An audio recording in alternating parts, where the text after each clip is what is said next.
I rounded the corner onto 7th Avenue just as dusk bled into night, the city lights flickering on in 1,000 windows. I'd left the office early to surprise Kate with dinner, picturing her finishing the tile grout in our guest bath. Instead, I stopped dead outside CAFÉ when I saw her through the fogged glass, sitting impossibly close to Alex, her yoga instructor. A wisp of cigarette smoke drifted from an ashtray by the door, its acrid bite mingling with the scent of roasted beans and damp pavement. Inside, 2 cappuccinos steamed on the table, untouched, while Kate laughed at something Alex whispered. Their knees brushed beneath the formica top, her hand cupping his. My heart pounded so loudly I half expected passers-by to hear it. The silver pocket watch in my jacket pocket felt suddenly leaden. It was my grandmother's, its gentle tick a reminder of every second I'd trusted her. I forced myself to lean against the window, hiding in plain sight, and quell the urge to burst in. Stay calm.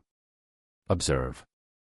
Through the glass, I studied every detail, the tangle of Kate's hair catching the café's warm light, Alex's easy grin, the half-smoked Marlboro resting against the sugar jar. I swallowed, tasting copper on my tongue.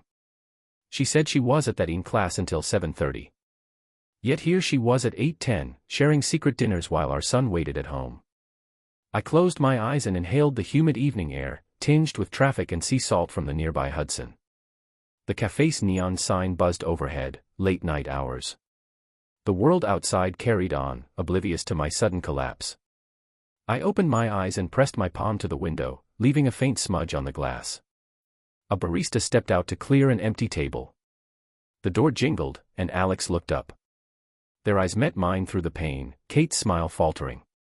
In that moment, I felt every unspoken promise between us unravel. I wiped the smudge away, straightened my coat, and reached into my pocket.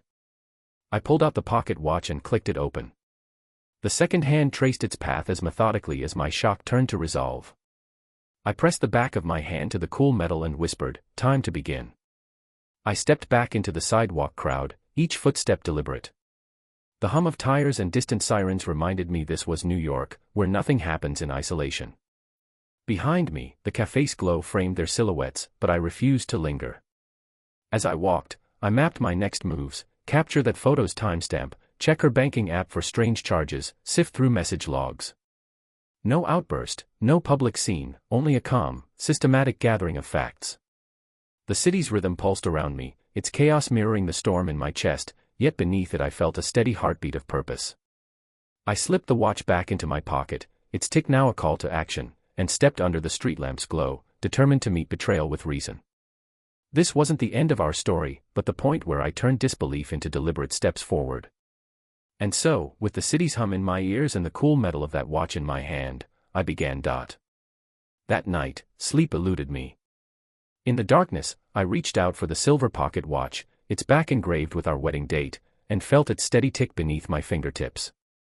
I traced its worn edges as I drifted back through our years together, searching for the first fault line. I remembered our first date at that tucked-away wine bar in the West Village. The air was scented with oak barrels and melting blue cheese, and Kate's laughter rang clear when I mispronounced Grenache. Our waiter served a surprise dessert, a millefeuille the chef had sent on the house, and I watched her eyes light up as she blew out the candle. That night felt like the world opening just for us. Weekend mornings were our fortress against the city's rush. We'd bike down to the farmer's market at Union Square, she in her yoga pants, me in my ratty sneakers, returning with ripe peaches and artisan bread. Back home, we'd tile our backsplashes in the kitchen, working in silence until the last piece snapped into place, then share the first glass of wine on our new countertops. Every project felt like a testament to our partnership. Sunday evenings belonged to our son's bedtime ritual. We'd build forts in his room and read Dr. Seuss until his eyelids drooped. Kate would hum a lullaby as I tucked him in, and I'd kiss her shoulder, content in that quiet closeness. Those routines were our unspoken vows: stability, laughter, love. Yet amid those memories, small signs flickered, moments I brushed aside to preserve the harmony. It began with her phone's glow long after midnight. I'd lie beside her, half asleep, and catch the pale light of a message notification. When I asked in the morning, she murmured, "Yoga group chat, just planning next week's flow." I nodded, trusting her tone. Then came the bank notification, a $27 charge at Zen and Juice Cafe, at 7:15 a.m. on a Tuesday. I frowned at the screen. She rarely drank coffee after sunrise. Over breakfast, I asked, and she smiled. Extra energy for the spin class, she said. I believed her, thinking only of her passion for fitness. At our neighbor's barbecue, I overheard a snippet of conversation as I filled my plate. Kate and Alex were grabbing smoothies after class, one friend whispered to another.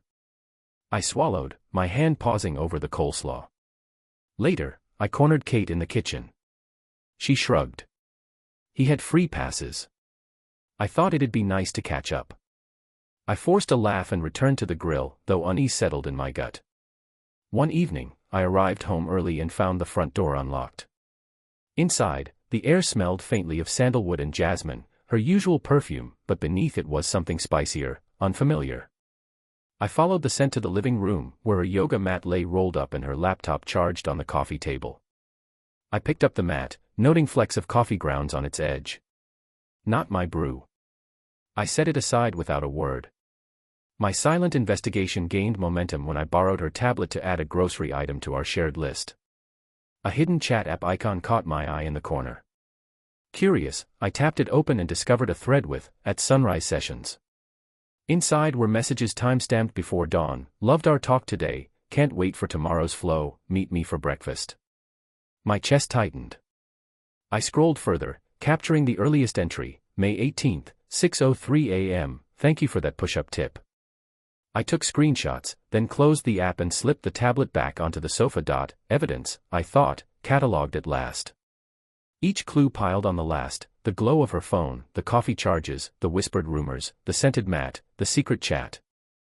I printed the bank statements and coffee shop receipts, stapled them to my notebook under questions, and placed the screenshots in a folder on my laptop marked "to review." Across the kitchen counter, our wedding photo stood watch, its faces bright with hope. I turned the frame face down, hiding those smiles from view, as though shielding myself from their lie. By midnight, I'd resolved to act with calm precision. I sat at the kitchen table, pressing fingertips to my watch's metal, tasting resolve instead of despair. The routines we'd built, Mercalli tile, bedtime forts, market strolls, had left a trail of tears I'd once ignored. Now, each silent suspicion galvanized me. I would gather every fact, preserve every detail, and use them to reclaim my life and secure justice. In that hush, I whispered to the silent watch, "We begin tomorrow." Dawn's first light filtered through the slats of my study blinds as I sat at the kitchen table, the printed CAFÉ photo, bank statements, and message screenshots spread before me like battle plans. The silver pocket watch, now Exhibit A, lay open beside my coffee, its second hand ticking steadily. The shock of betrayal had yielded to a determined calm. Today, I would build the structure that would carry me forward. 1. Retaining legal counsel.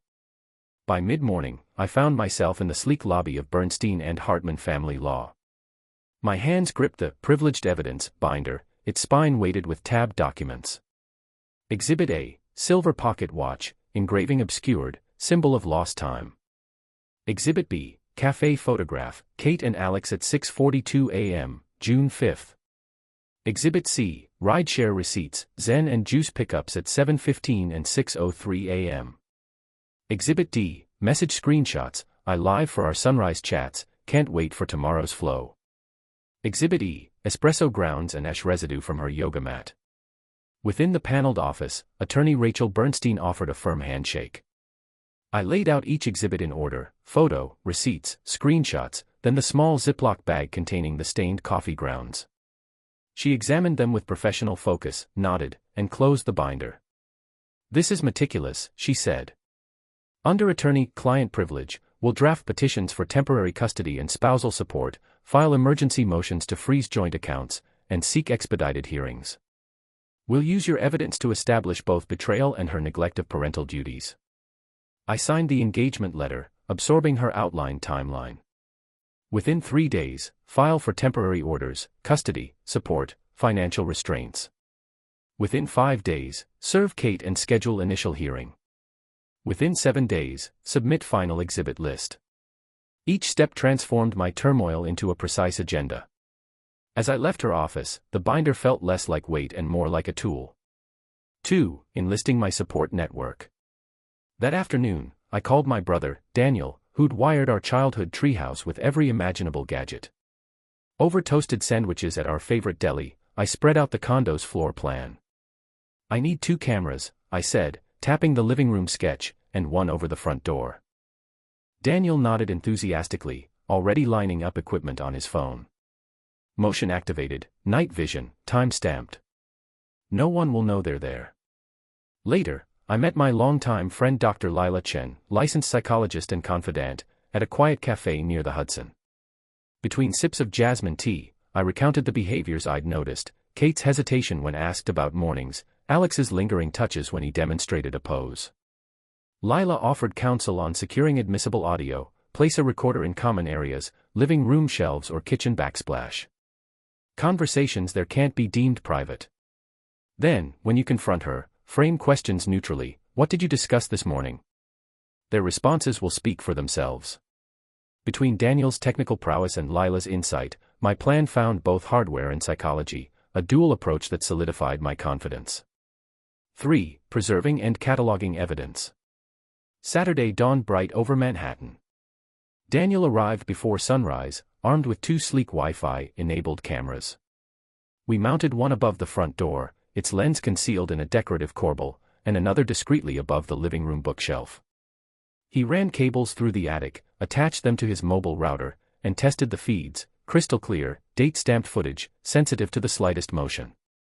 In the living room, I placed a small digital recorder inside a hollowed ceramic vase on the mantel, its microphone facing the couch.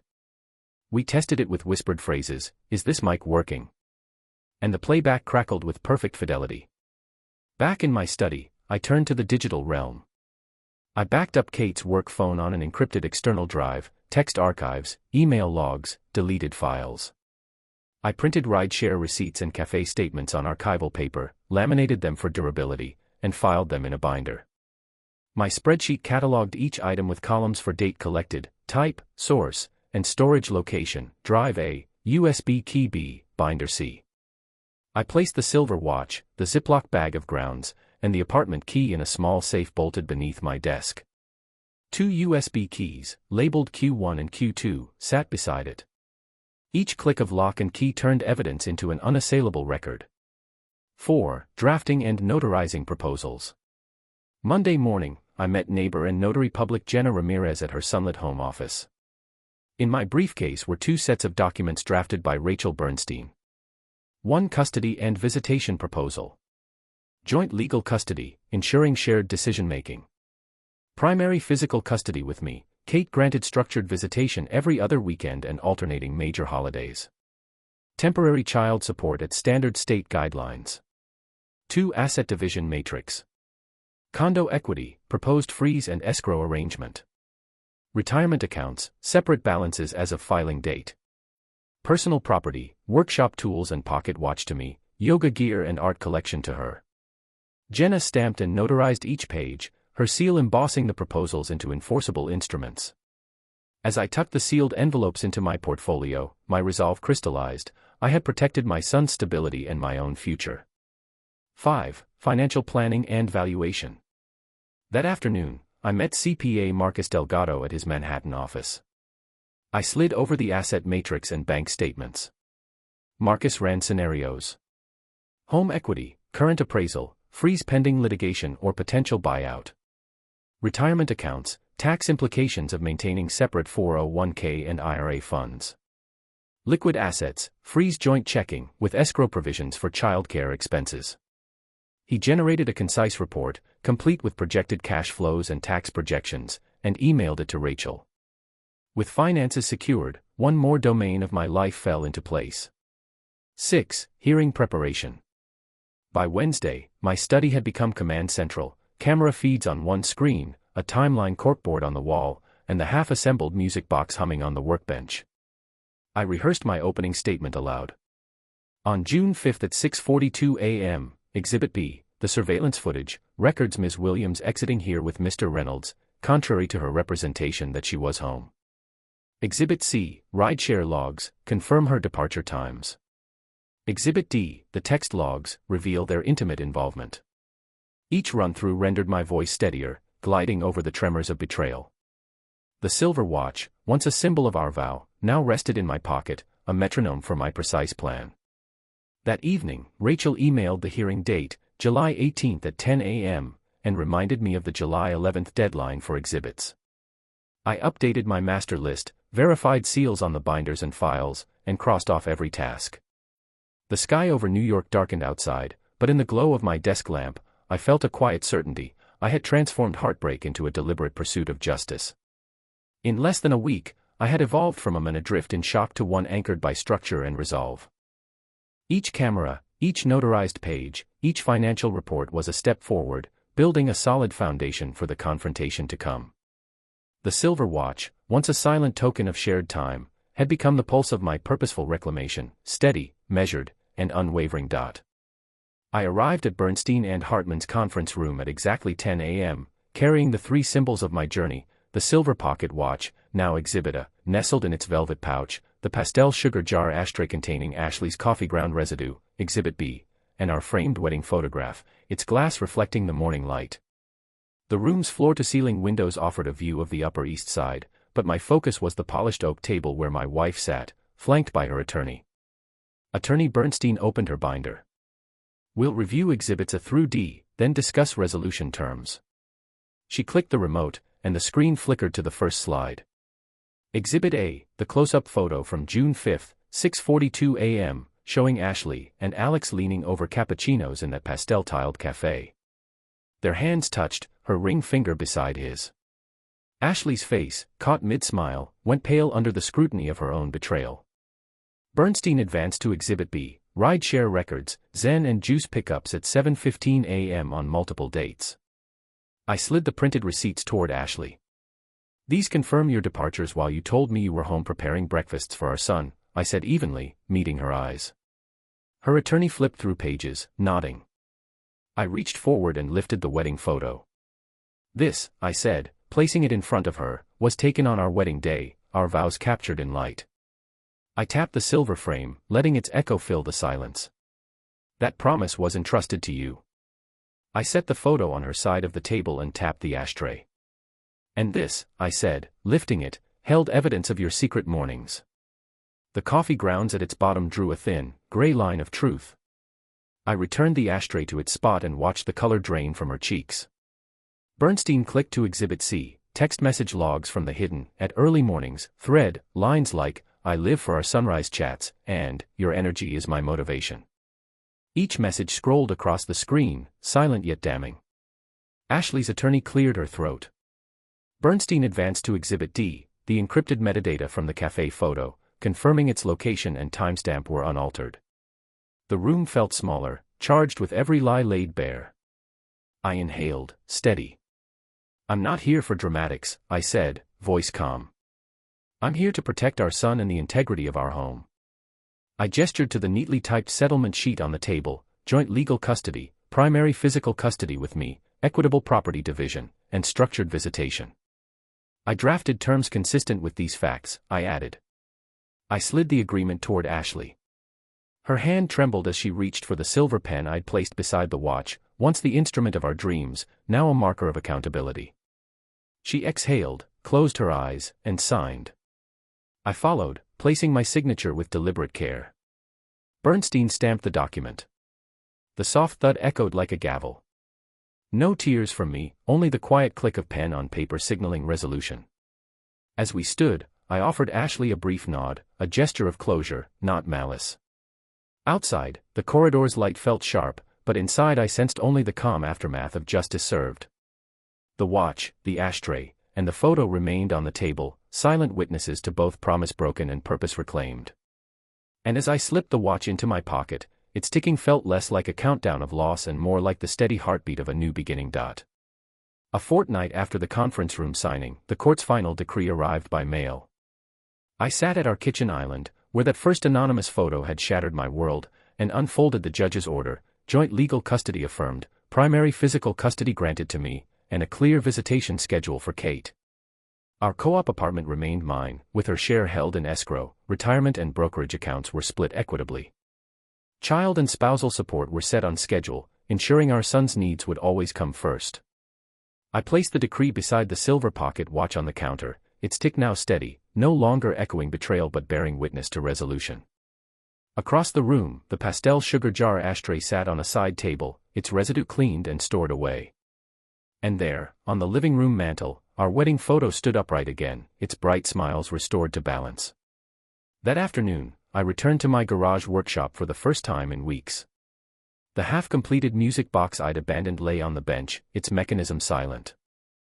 I picked up chisels and sandpaper and set to work on a simple transformation. I stripped away tarnish from the watch's band, then mounted it as the clasp on a handcrafted keepsake chest. As I carved the lid's inscription, "Time reclaimed," each curling shaving of wood felt like reclaiming a fragment of my life.